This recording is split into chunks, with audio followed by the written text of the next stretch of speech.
बिस्मिल्लाहिर्रहमानिर्रहीम। अस्सलाम वालेकुम। कैसे हैं आप सब लोग? अल्लाह ताला आपको हमेशा खुश रखे और उम्मीद करती हूँ कि आप लोग खैर खैरियत से होंगे।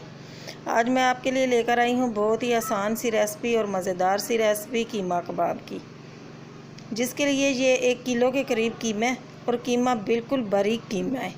ये घर में मैंने गोश्त को धो के किया हुआ था। ये मसाले हैं थोड़े से और बेसन है भुना हुआ। अगर बेसन नहीं है आपके पास तो चने ले लें, वो सबसे बेस्ट रहेंगे। ये दही है, हरी मिर्ची है और प्याज और लहसुन अदरक का पेस्ट और ये थोड़े खड़े मसाले और साथ चाट मसाला। ये थोड़े से चंद मसालों से ये इतने अच्छे और इतने मज़ेदार कीमा कबाब बन के तैयार होंगे। ये है जी कीमा। ये मैंने घर में किया हुआ है, गोश्त को अच्छे से धो के कीमा किया हुआ है।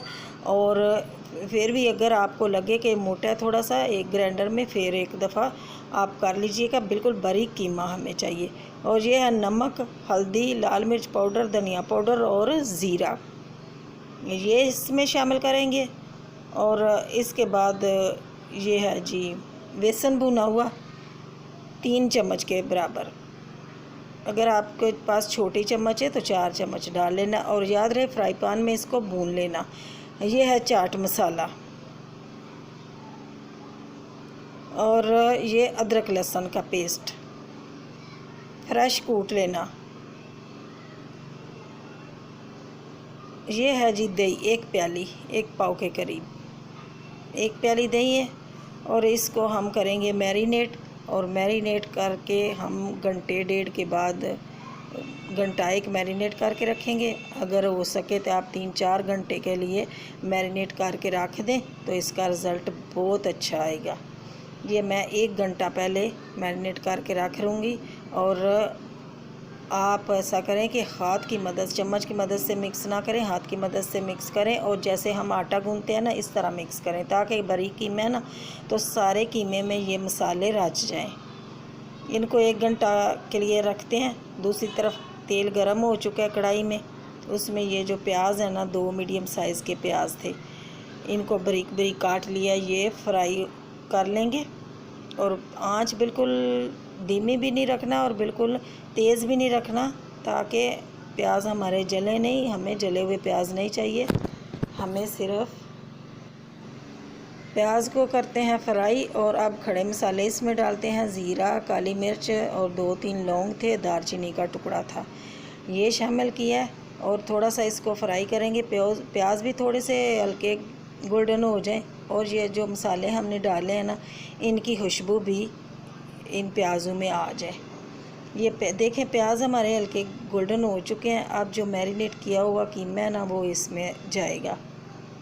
ये फ्रिज में रखा हुआ था ना मैंने, तो ये थोड़ा सा सख्त हो गया। तो अब सारा कीमा इसमें डाल लें। तो इसको थोड़ा सा मिक्स करके ऊपर से इसको ढक दें तो ये खुद ही कीमा नरम हो जाएगा और ये सारा घुल जाएगा।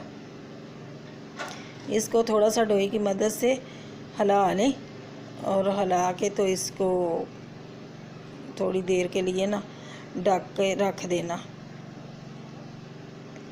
बहुत मज़े के कीमा कबाब बनते हैं। कबाब तो बनाते ही रहते हैं, लेकिन ये कीमा कबाब जो है ना, ये बहुत मज़े के बनते हैं और बनाना भी बिल्कुल आसान है। और 15-20 मिनट में ये रेसिपी बन के तैयार हो जाती है। ये देखें मैंने ऊपर से ढका हुआ था और ये मिक्स हो गया। और फिर ऊपर से ढकूँगी इसलिए क्योंकि ये कीमा अपना पानी छोड़ेगा। और ना ये इसने पानी भी छोड़ दिया। और इसको मज़ीद भूनेंगे। ये काली मिर्ची है, काली मिर्ची ऊपर से इसलिए डालनी है इसका फ्लेवर भी आए। अगर इसको साथ ही डाल देते हैं ना तो सालन वगैरह कोई भी सालन में डालते हैं ना काली मिर्ची, तो रंगत इसकी काली हो जाती है। अब इसको और 10 मिनट भूनेंगे ताकि ये तेल हमारा ऊपर आ जाए और कीमा अच्छे से भुन जाए। ये हरी मिर्ची 2-3 बारीक कटी हुई, ये डालेंगे और 2 मिनट के लिए और भुनेंगे। और ये देखें जी कीमा कबाब हमारा बन के रेडी हो गया। अब इसमें डालेंगे ग्रेवी के लिए थोड़ा सा पानी, क्योंकि ये खुश्क नहीं होता, ये थोड़ा लिक्विड ही होता है। 1 गिलास के करीब इसमें पानी डालेंगे और ऊपर से इसको 2 मिनट के लिए ढक देंगे ताकि ये सारा घुल जाए, सारे मसाले वगैरह कीमा वगैरह सारा घुल जाए। ये देखें 1 मिनट के लिए ऊपर से ढक दिया था। ये देखें जी, अगर आपको लगे ये ज़्यादा पानी है तो आप थोड़ा सा 2-3 मिनट के लिए और पका लें, क्योंकि ये थोड़ा सा गाढ़ा ही होता है और बिल्कुल खुश्क नहीं होता, ये पतला ही होता है। और आप पतला ही होता है और तनूर की रोटी के साथ या नान के साथ आप खाएं ना तो क्या ही बात है, बहुत ही मज़े का लगता है। ये देखें जी, ऊपर से 5 मिनट के लिए मैंने ढका हुआ था, चूल्हा मैंने बंद कर दिया था और इसके ऊपर जो तेल है सारा आ गया और बिल्कुल बन के तैयार हो गया। अब डिश आउट करते हैं और नान के साथ खा लो, रोटी के साथ खा लो, पराठे के साथ खा लो, ये बहुत ही मज़े का बनता है। आप ज़रूर एक दफ़ा बना कर देखना और इसी तरह आप बनाना और मुझसे भी बेहतर आपका ये कीमा कबाब बन के तैयार होगा। दुआओं में याद रखना, अल्लाह ताला आपको अपनी हिफ्ज़ व मान में रखें। दुआओं में याद रखना और मेरी वीडियो पूरी वाच करना और लाइक करना, शेयर करना और दुआओं में याद रखना। अल्लाह हाफिज़।